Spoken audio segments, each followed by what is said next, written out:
جس نظم میں عورتوں کے جذبات کا اظہار خود عورتوں کی زبانی ہو اس کو ریختی کہا جاتا ہے۔ ایسے ہی واسوخت، واسوخت دیکھیے گا، جس نظم میں محبوب کی بے وفائی سے تنگ ہو کر شاعر اسے جلی کٹی سناتا ہے اسے واسوخت کہتے ہیں، ٹھیک ہے نا۔ واسوخت سے ظاہر ہوتا ہے کہ واسوخت کا مطلب کیسا ہوگا، جلی کٹی سنانے والا جو شاعر ہوتا ہے وہی اس طرح کی چیزیں اپنے محبوب کی بے وفائی سے تنگ آ کر کے پیش کرتا ہے، ٹھیک ہے۔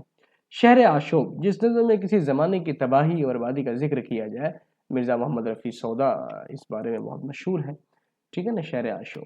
مسدس، مسدس حالی، جس نظم میں 6 مصروں کا بند ہو۔ یہ بہت پوچھا جاتا ہے کہ مسدس کا کیا مطلب ہوتا ہے، مثلث کا کیا مطلب ہوتا ہے، اس لیے میں نے کوشش کی ہے کہ وہ چیزیں جو پوچھی جاتی ہے میں نے اس کو ایک جگہ جمع کر کے آپ کی خدمت میں حاضر کرنے کی کوشش کی ہے۔ ذرا ایک نظر آپ دیکھ لیں گے تو انشاءاللہ تعالی ہوگا یہ کہ آپ کا ریویژن اچھا ہو جائے گا، اور ریویژن ہی کسی کامیابی کی بہترین کہہ لیجئے کہ طریقہ کار ہے، وہ کامیابی تک پہنچنے کا ایک نمونہ ہے کہ آپ جتنا ریویژن کریں گے، جتنا دہرائیں گے، ایسا نہیں ہے کہ چیزیں آپ کو پتہ نہیں ہیں، لیکن ریویژن سے اور چیزیں پختہ ہوں گی اور آپ کے ذہن میں وہ بیٹھ جائیں گی، ذہن نشین ہو جائیں گے، چونکہ آپ کو معلوم ہے کہ بہت ساری چیزیں آپ کو پتہ بھی ہوتی ہیں لیکن آپ ایگزام حال میں جا کر کے بھول جاتے ہیں کیونکہ پریشر اتنا ہوتا ہے، لیکن ریویژن اتنا ہوگا انشاءاللہ تعالی، جتنا آپ ریویژن کریں گے تو وہاں پہنچنے کے بعد چاہے کتنا بھی پریشر ہو، کتنا بھی آپ کو الجھن ہو، لیکن آپ صحیح کر کے آئیں گے انشاءاللہ، ٹھیک ہے۔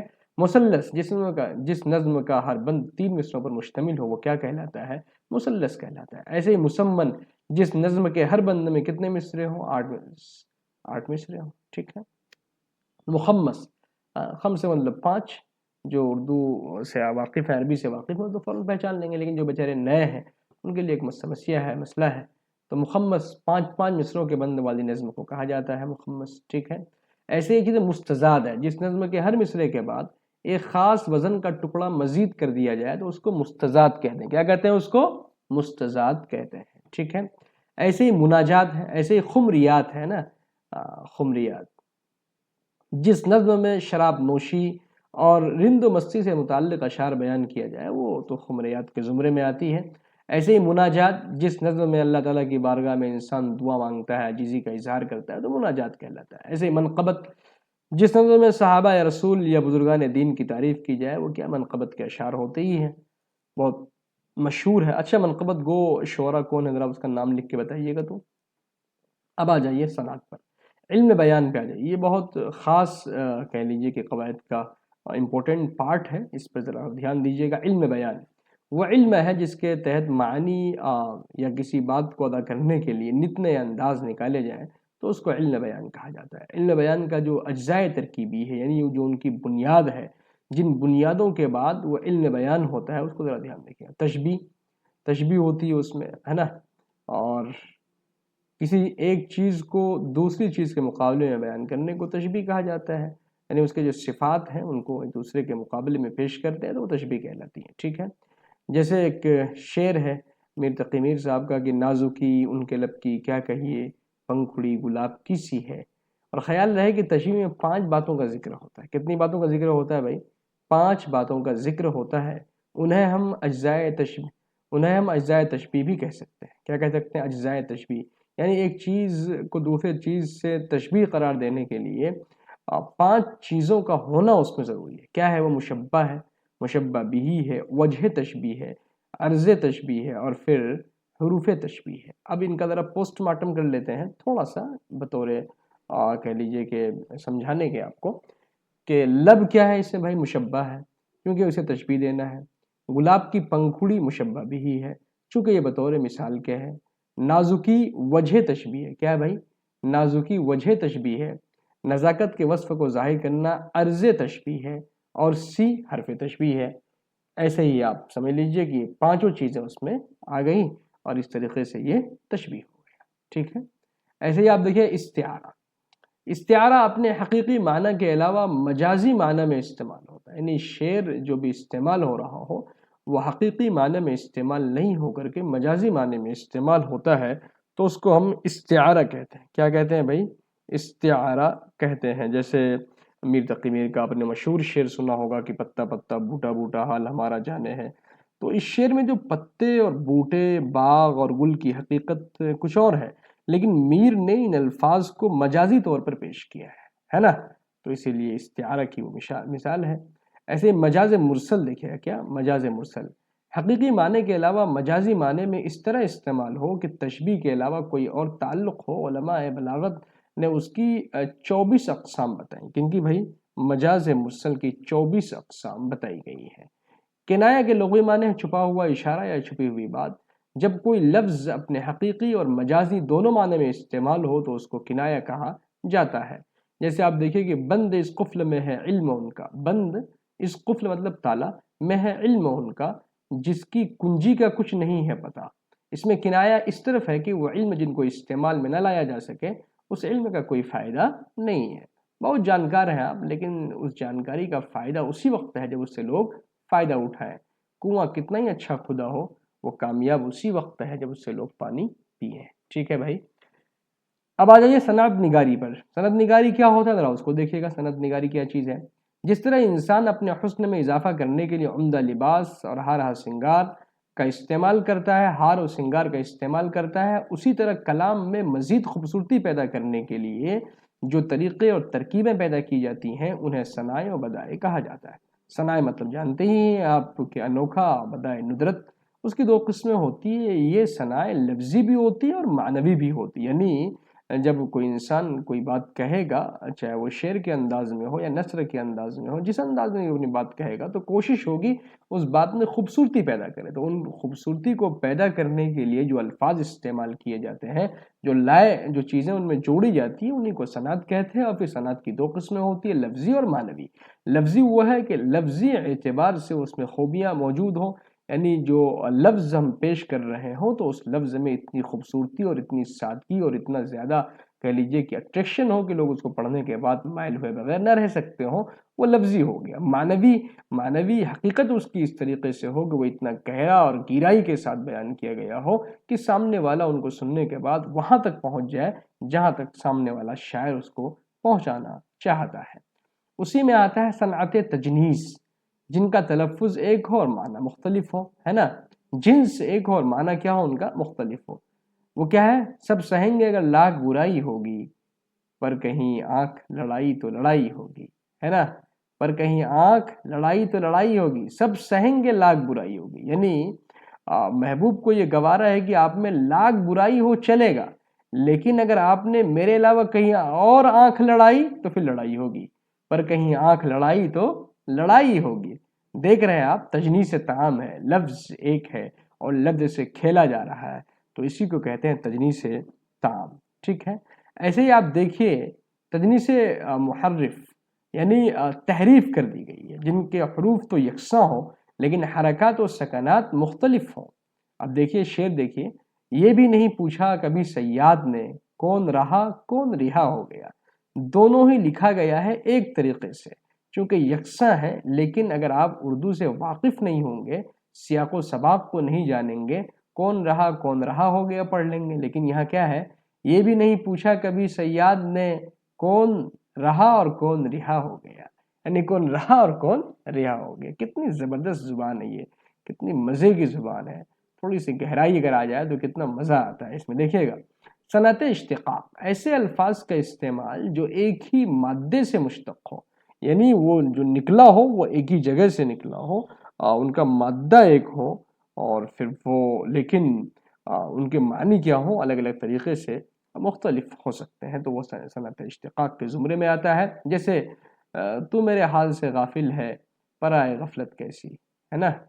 تیرے انداز تغافل نہیں، غفلت والے۔ اب اس میں دیکھیے گا کہ غافل، اس شعر میں جو ہے غافل، غفلت اور تغافل ایک ہی مادے سے نکلے ہیں، سب کا مطلب یہی ہے کہ آپ غافل ہیں۔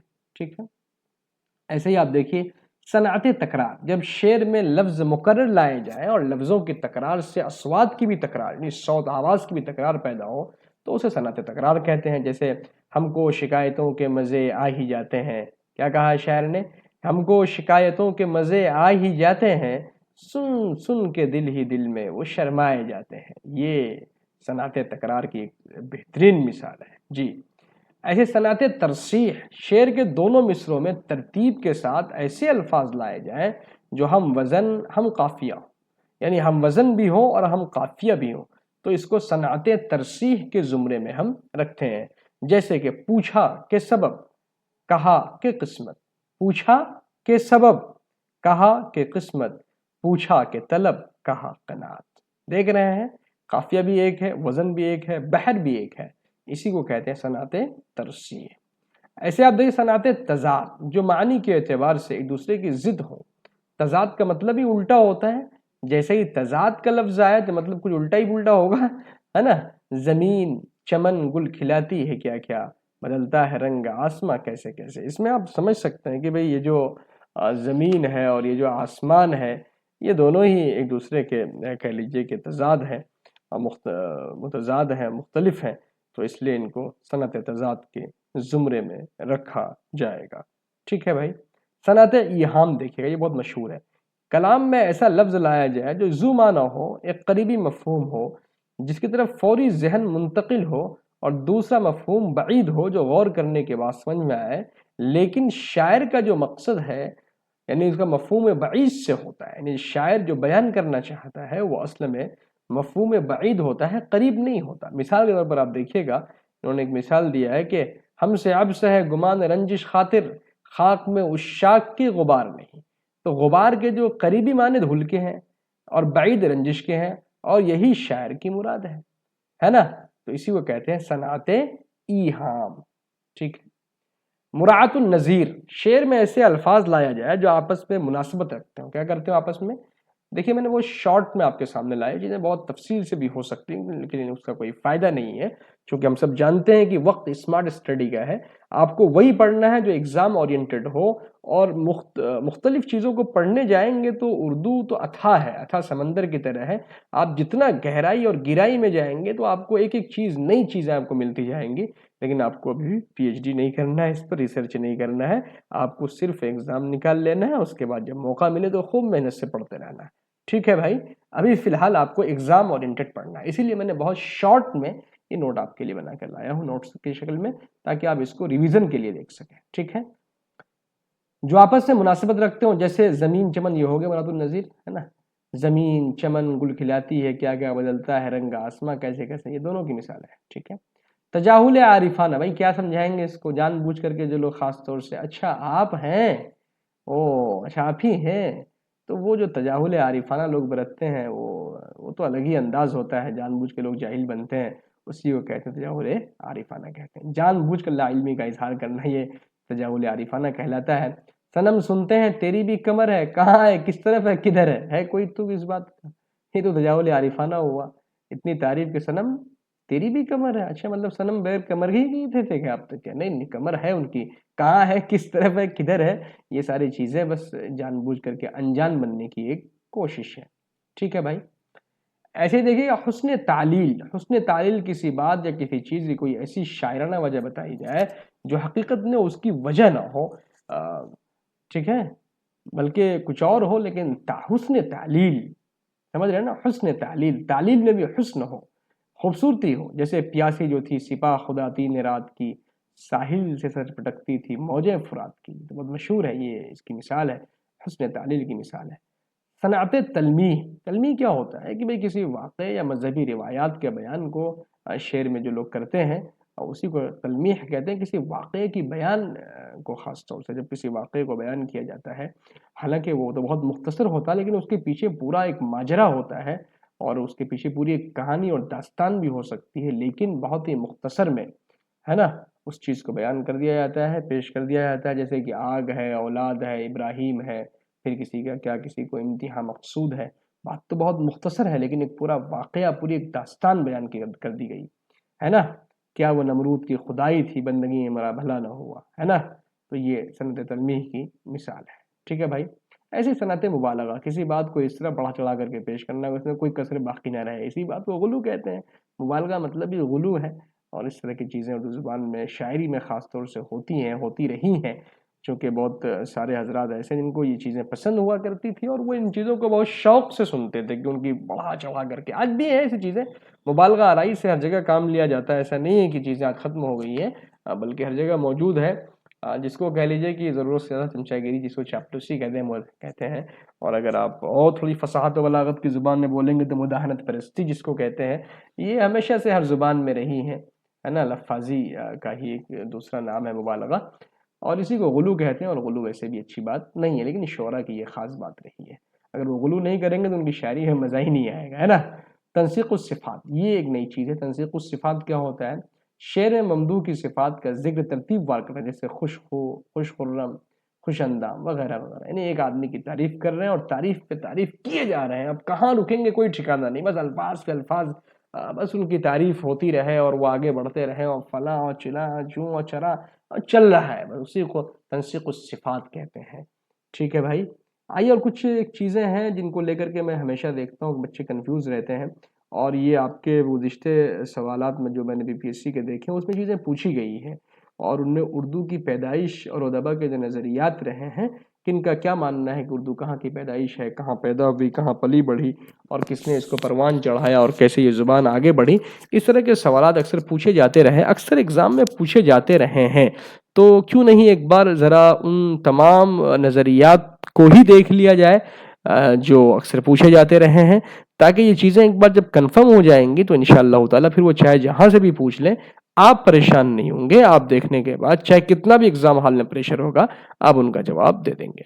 پہلا دیکھیے, یہ 5 نظریات 10 نظریات بہت مشہور ہیں اور تھوڑے سے مشکل بھی ہیں اور پوچھے جاتے رہے ہیں, ذرا ان کو آپ لوگ نوٹ کر لیجئے گا. دیکھیے گا, اردو برج بھاشا سے نکلی ہے, کن کا نظریہ ہے؟ یہ محمد حسین آزاد صاحب کا نظریہ ہے.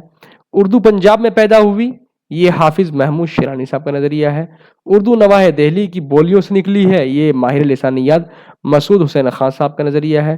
اردو کھڑی بولی سے نکلی ہے, یہ شوکت سبزواری کی کہہ لیجئے کہ اپنی وہ ایک رائے ہے اور ان کی اپنی تحقیق ہے. اردو ہریانوی سے نکلی ہے, محی الدین قادری زور صاحب جو ہیں اردو کے بڑے ادیب اور صاحب لسان رہے ہیں, ان کا ماننا ہے کہ اردو ہریانوی سے نکلی ہے. اردو سندھ کی پیدائش ہے, یہ اپنے بہار والے سید سلیمان ندوی صاحب ہیں. اردو کی جنم بھومی اڑیسہ ہے, دیکھ لیجئے یہ بہت کم لوگ جانتے ہیں اور بہت مشہور بھی نہیں ہے یہ, اور جو مشہور نہیں ہوتے ہیں اکثر وہی پوچھ لیے جاتے ہیں. یہ ڈاکٹر بخاری صاحب ہیں, یہ ان کا ماننا ہے. اردو مگدھی سے نکلی ہے, جو مگدھ ہے انہی ریجن سے اردو پلی بڑھی ہے, تو اختر اورینوی صاحب کا ایسا ماننا ہے.